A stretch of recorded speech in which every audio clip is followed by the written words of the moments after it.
नमस्कार, आप देख रहे हैं बीपी न्यूज़ और मैं पहुंचा हूं तुगलकाबाद विधानसभा के तेखंड गांव में, जहां मेरे साथ हैं आम आदमी पार्टी के विधायक सही राम पहलवान जी।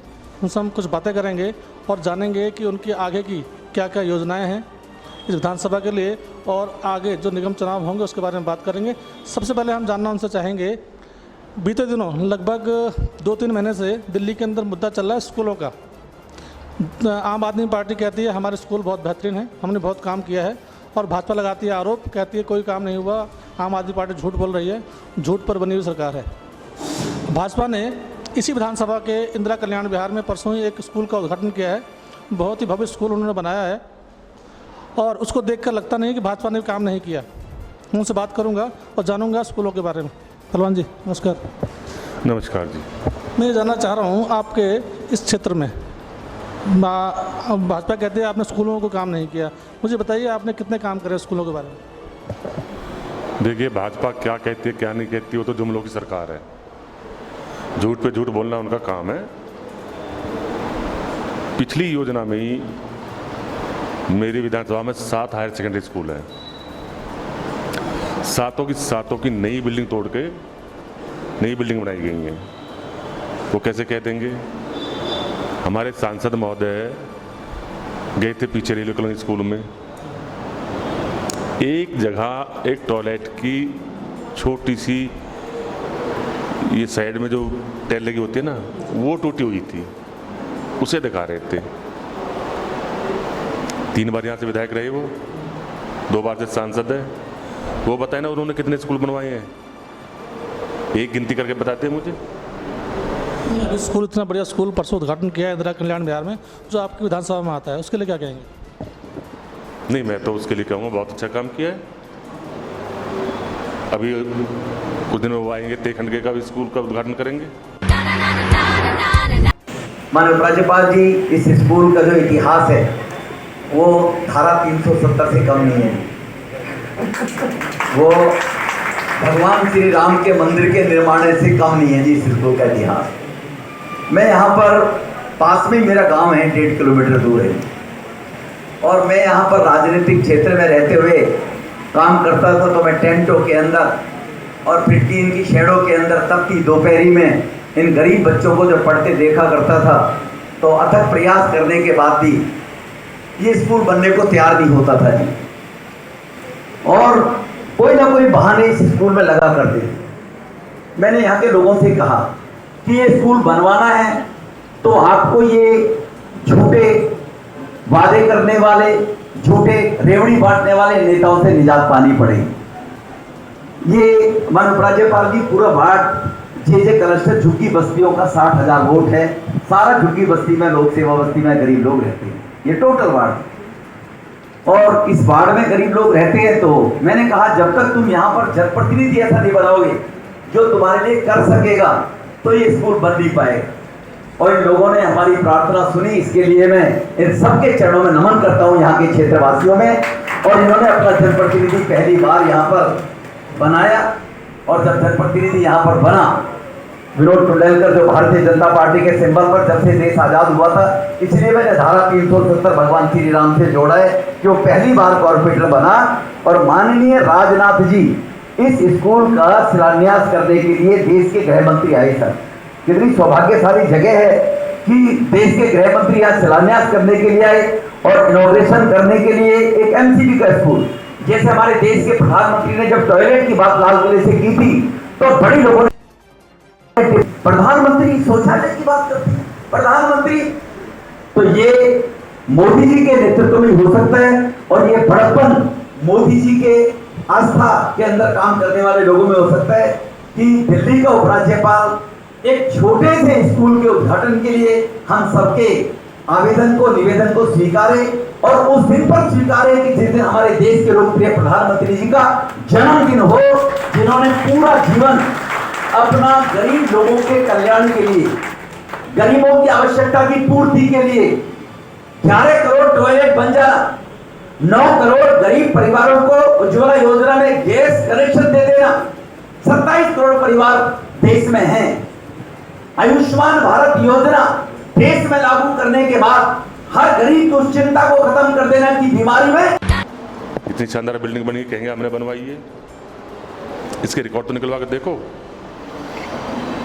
कब वो प्लान पास हुआ है, कब उसका बजट मिला है, किसके निगम पार्षद कौन था, किसका कार्यकाल था, रिकॉर्ड निकलवाओ ना, पूछो उनसे, पता चल जाएगा। जब ये स्कूल जो बना है, जो नई बिल्डिंग इसकी बनी है, जिसको परसों ही एलजी साहब ने और सांसद साहब ने उद्घाटन किया, ये तो निगम पार्षद विनोद टुंडेलकर के कार्यकाल में शायद ये पास हुआ, उनके बजट का लगा हुआ है, लेकिन वो पहुंच नहीं पाए, ये अलग बात है। लेकिन बना तो निगम भाजपा नहीं बनाया है इसको। क्यों नहीं पहुंच पाए वो? उनका आना चाहिए था ना, प्रोटोकॉल के तहत नेम प्लेट पे उसका नाम होना चाहिए था, उसको उस फंक्शन में आना चाहिए था, उसके कार्यकाल में बना है। निगम का बजट लगा है तो निगम पार्षद का होना अनिवार्य है।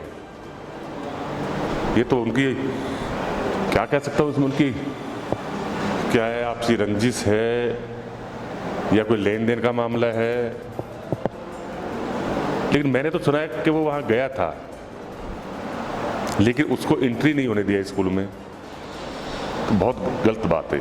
ये सुनने में तो यह है कि उनको न्योता ही नहीं गया था, वो वहाँ नहीं पहुँचे थे, न्योता ही नहीं गया था इसलिए वो पहुँचे ही नहीं। नहीं, उनको न्योता देना चाहिए था, इनवाइट करना चाहिए था, उनके कार्यकाल में बनाया है। तो मैं तो कहूँगा ये तो बहुत ही निंदनीय बात है। भाजपा ने आरोप लगाया है दिल्ली सरकार पर, आम आदमी पार्टी पर, स्कूलों के मामले में घोटाले बहुत ज़्यादा हैं। एक बार नई जांच शुरू हो रही है स्कूलों के लिए, पहले भी शराब आबकारी नीति में सफल रहे हैं वो लोग, इसके लिए क्या कहेंगे? देखिए, 3 महीने से हमारे मंत्री जी सत्येंद्र जैन जी जेल में हैं। पिछले हफ्ते उनकी बेल होनी थी,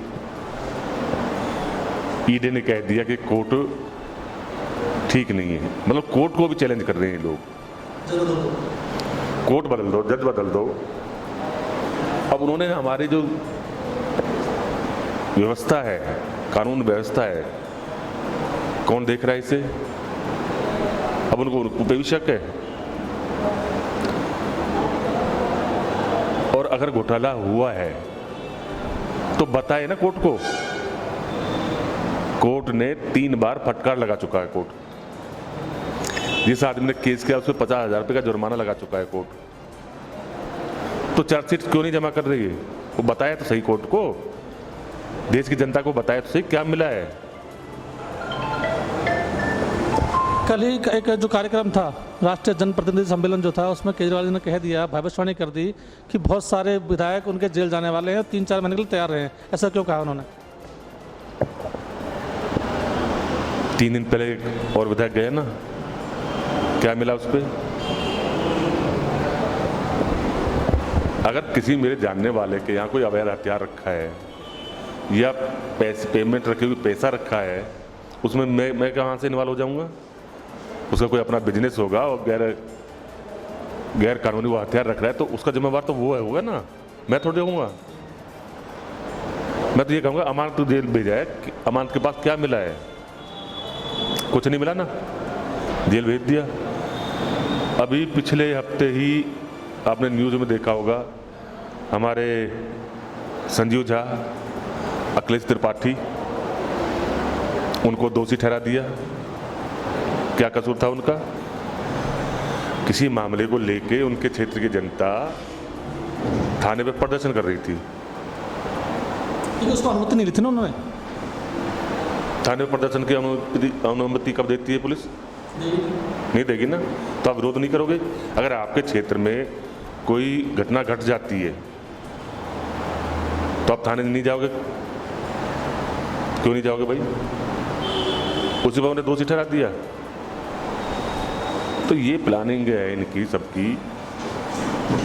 पीछे इन्होंने हमारे विधायकों को खरीदने की कोशिश की, पंजाब में भी की, फिलहाल पिछले हफ्ते की बात है, वहाँ खरीदने की कोशिश की। तो इनका जो लोटस प्रोग्राम है वो बोगस प्रोग्राम आम आदमी पार्टी के विधायकों ने बना दिया है। अभी महाराष्ट्र में क्या हुआ है, कहाँ से आ रहा है इनका पैसा? इनकी कोई जांच नहीं है, इनकी कोई जांच नहीं होनी चाहिए। ईडी इनकी जांच क्यों नहीं कर रही? सीबीआई इनकी जांच क्यों नहीं कर रही? करे ना, इतना पैसा कहाँ से आ रहा है? आप भी ये कहते हैं कि एलजी के ऊपर जो आरोप आपने लगाए हैं उसकी जांच नहीं हो पा रही है, ये होने नहीं दे रहे? नहीं, देखो मेरा तो सीधा सीधा सवाल है, हमारे लोगों पे ये एलिगेशन लगाते हैं, उसकी ईडी भी जांच करती है, सीबीआई भी जांच करती है। अगर हमारी पार्टी ने एलजी के ऊपर आरोप लगाया है तो उसकी जांच क्यों नहीं हो रही, उसकी जांच से क्यों भाग रहे हैं ये लोग? देश में दो तरह के कानून तो नहीं है, कानून तो सबके लिए बराबर है कि आपके लिए भी वही कानून है, मेरे लिए भी वही कानून है, तो इनकी जांच क्यों नहीं होती? तो आप ये कह रहे हैं कहीं ना कहीं केंद्र की पूरी भूमिका है, साजिश है आपको ख़त्म करने की, आपको नहीं रहने देने की दिल्ली के अंदर? देखिए, केंद्र में बैठी हुई सरकार तो चाहती है कि विपक्ष कोई रहे ही ना, हिटलरशाही उनकी चलती रहे, लेकिन प्रकृति का नियम में बदलाव होना है और लोगों की इच्छा है। वो चाहे कितना ही आम आदमी पार्टी के वर्करों का, विधायकों का दमन कर ले, आम आदमी पार्टी की स्प्रिंग की तरह है, जितना इसे टॉर्चर करोगे, दबाओगे, उतना ही जंप लेगा ये। अब बात करता हूँ मैं निगम चुनाव के, आने वाले हैं, जहाँ तक उम्मीद की जा रही है दिसंबर माह में निगम के चुनाव दिल्ली में हो जाने चाहिए। आम आदमी पार्टी निगम चुनावों में अपने आप को कहाँ देखती है, खासतौर से इस विधानसभा की बात करूँ तो? मैं इस विधानसभा की बात नहीं कर रहा, मैं पूरी दिल्ली की बात कर रहा हूँ, पूर्ण बहुमत की। जैसे दिल्ली में सरकार बनी, इसी तरह दिल्ली में अब की बार निगम की सरकार इसी तरह बनेगी। एक आखिरी क्वेश्चन आपसे है, कुछ अनियमितताएं कामों में देखी जा रही हैं, चाहे वो आम आदमी की हो चाहे भाजपा की है, लेकिन जनता उससे परेशान है। उसमें जैसे बड़ी बड़ी लाइटें रोड पर लगी हुई है, हाई मास्ट लाइटें, वो रात को चलती नहीं हैं, स्ट्रीट लाइटें हैं वो जल नहीं पा रही हैं, कोई समस्या है, कई जगह खड्डे हैं, आपने देखा होगा ESI से आगे बहुत बुरा हाल हो रखा है, लोग जा नहीं पा रहे हैं। इसके लिए आप क्या कर रहे हैं, आपकी सरकार क्या कर रही है? देखिए, इसमें आपने बताया ESI से आगे काफ़ी रोड ख़राब है, मैं भी मानता हूँ, लेकिन वो रोड खराब किसकी वजह से, कारण क्या है उसका, इस पे भी आपको भी जाना चाहिए और क्षेत्रीय जनता को भी देखना चाहिए। कूड़े का पहाड़ बना हुआ है, इससे गैस का जो रिसाव होता है, उसका पानी है जो वो कहाँ जाता है, रोड पर आ रहा है ना। किसका काम है उसको रोकने का? MCD का, निगम का काम है, लेकिन वो नहीं रोक पाई आज तक। मैंने काफ़ी बार लिखित में शिकायत भी की है। इसके अंदर एक फेरीवेल नाला बना हुआ है, जिसकी सफाई करके इसको ESI की बैक साइड में एक नाला है, उसमें डालना है। जब मैं यहाँ काउंसलर था, मैं हर साल उसकी सफाई कराता था, तब रोड पे पानी नहीं आता था, उस नाले के द्वारा रेलवे की तरफ जाता था। वहाँ पुराना नाला जो VP सिंह कैंप के बीच से निकला हुआ है, वहाँ जाता था। और उसको छोड़ो, पिछले 8 साल में कितने नालों की सफाई इन्होंने की है निगम ने। आज मेरा गांव है, मुझे बड़े दुख के साथ कहना पड़ रहा है, 3 एंट्रेंस है मेरे गांव में। अभी आप जाओ ना, कूड़े के ढेर लगे हुए हैं, कौन जिम्मेवार है इसका? निगम, यहाँ के निगम पार्षद। लेकिन निगम पार्षद भी बेचारे क्या करें, यहाँ तो एक दलाल छोड़ा हुआ है, जिसने पिछले 8 साल से करप्शन लूट मचा रखी है, चाहे पार्किंग हो या कंपनियां हो। मैं कहूँगा इसमें निगम पार्षद का इतना दोष नहीं है, क्योंकि उन्हें काम ही नहीं करने दिया गया, हाथ नहीं घर बैठा दिया। बिल्डिंगों की उगाई, पार्किंग की उगाई। अभी आपने देखा कि पिछले साल यहाँ पार्किंग को लेकर झगड़ा हुआ था, FIR दर्ज हुई थी, पता है ना आपको, मीडिया में काफ़ी चला था। कौन थे वो लोग? सांसद महोदय के सपुत्र। ESI पे पिछले साल एक FIR दर्ज हुई थी, जिसमें SHO पहलापुर को लाइन हाजिर किया गया था। कौन थे उसमें? सांसद महोदय के भांजे, उनके पुत्र। बसंत कपूर में काफ़ी बड़ा झगड़ा हुआ था एक बिल्डिंग पे, कौन थे उसमें? सांसद महोदय के पुत्र, उनके रिश्तेदार।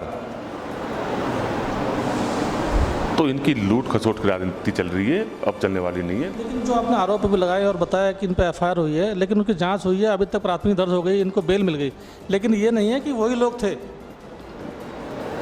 रिजल्ट तो आया नहीं है ना, परिणाम तो आया नहीं है, कोई डिसीजन नहीं आया अभी तक, सिर्फ पेंडिंग है, सबको बेल मिल चुकी है उनमें।